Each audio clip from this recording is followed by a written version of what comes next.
Hey everyone, I'm Chongwen for Pocketnow.com, and today we're going to be taking a look at the Motorola Droid X for Verizon Wireless. The Droid X is scheduled to launch on July 15th for $200 after a $100 mail-in rebate and a 2-year service agreement from Verizon. It is a Verizon Wireless exclusive device for right now. It is a very slim smartphone, as you can see from the profile here. It is slim, but does have a little protrusion here at the top where the camera bump is.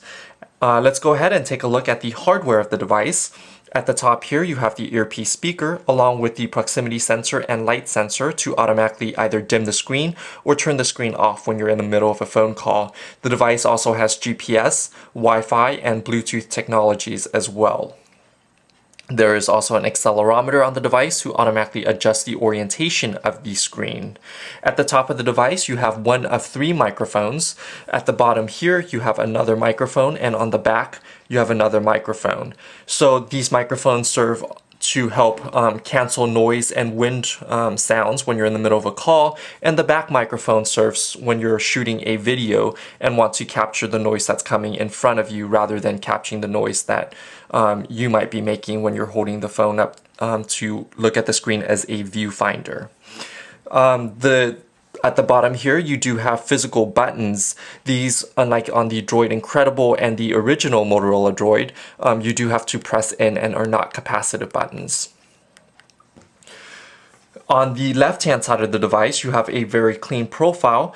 You do have a micro USB port as well as a micro or a mini HDMI port, so you do need a mini HDMI cable to HDMI cable to connect to your TV.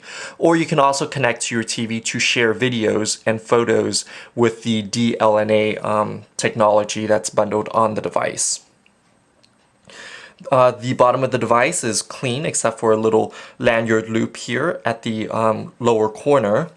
And on the right hand side of the device, you have at the top here volumes up and down control, which also does dual purpose as a camera zoom in and zoom out control when you're in the camera mode. Speaking of camera mode, here's the shutter button, which is in red, a metallic red color. It is a dual press button, so you can press in lightly to focus, and you can press in harder to capture your image or video. The camera is located on the back side where the camera bump protrudes. It is an 8 megapixel camera with autofocus and face detection and can record video in 720p HD recording. It has dual LED flash, and you can store your pictures with the onboard 8 gigs of storage. The back battery cover, for those who are familiar with the original Droid, should not be concerned because this one actually stays on pretty securely and fits snugly, so there's no concern of the back battery cover slipping off when you're putting the phone in or taking it out of your pocket. The device also ships with 16 gigabytes micro SDHC card, which you can augment to 32 gigs optionally, so you can bring the total storage up to 40 gigs on this device. The phone has a 1500 milliamp per hour battery, which is slightly larger than the one on the original Droid, and is a very power efficient smartphone, just like the original Droid as far as smartphones go.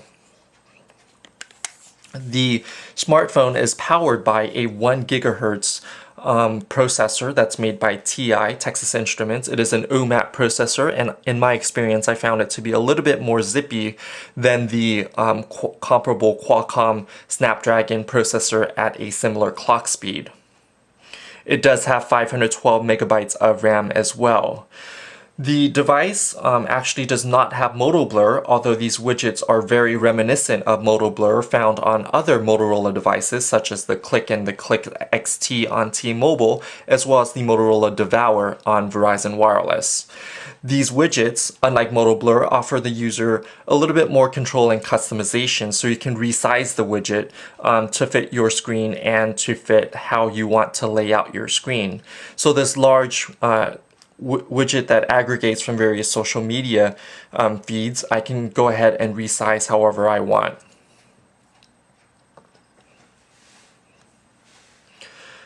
The device also has a number of added services, one of which is the Blockbuster app. Right now, the Blockbuster app is in beta mode, so it doesn't launch correctly, but hopefully that should be rectified by Blockbuster and Verizon Wireless in time for launch on July 15th. The Blockbuster app will allow users to rent and purchase movies, but right now there's no update on the Android market to get it going.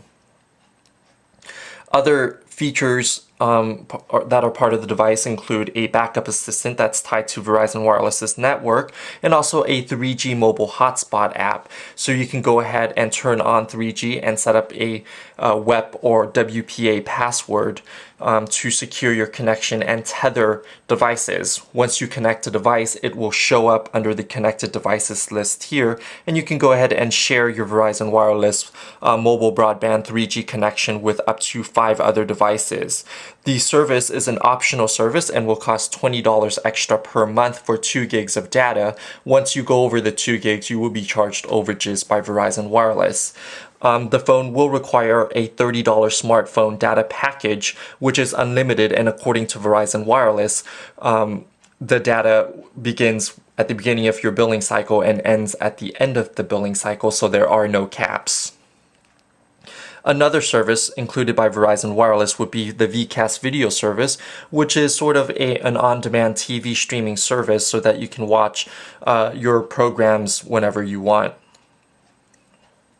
So you can choose from entertainment, sports, and pop culture, and once you click on it, it will bring you up to a screen that will give you selections for the various different networks. The phone does support live home screen. It is powered by Android 2.1. Motorola and Verizon Wireless has promised an Android 2.2 upgrade, which is the Froyo build. Froyo will bring with it a number of improvements, including the ability to support Adobe Flash 10.1. So you should find most of the video content on the web that has been encoded with newer Adobe Flash formats to be playable and compatible with your smartphone. There's also a calendar widget, and here we see that Adam's birthday is on June 30th, which is tomorrow. So happy early birthday to Adam Lane, who's an editor here at Pocketnow.com. So this has been a quick look of the hardware on the Motorola Droid X. What's also included in the retail packaging box here, which I have in front of me, would be this would be where the smartphone would sit, and also included would be a wall charger, which connects via this USB to micro USB charge and sync cable, so you can either charge and sync from your computer or plug it into the wall charger. There are a number of leaflets here, which is good to get users acquainted, a consumer information, product safety and warranty, as well as some getting started guides in both English and Spanish. The getting started guide folds out and is in color, so you'll become quickly acquainted with your smartphone as well. Another widget that's included on the Droid X is Motorola's tips and tricks widget here. So if you click on see all articles, you'll see different tips and tricks to get you started on the device, so you can learn about the device as you're getting acquainted with it. There's also a newsfeed aggregator, and on the top here you should see an LED notification once you get any new notifications from the notification system on Android, which is very robust. Here you also have a pictures gallery. If you have an album loaded or photo album loaded, you can go ahead and play through it, and it will play in the background here as well. I'm Chang Nguyen for Pocketnow.com, and thanks for watching this quick unboxing and hardware tour of the Motorola Droid X for Verizon Wireless.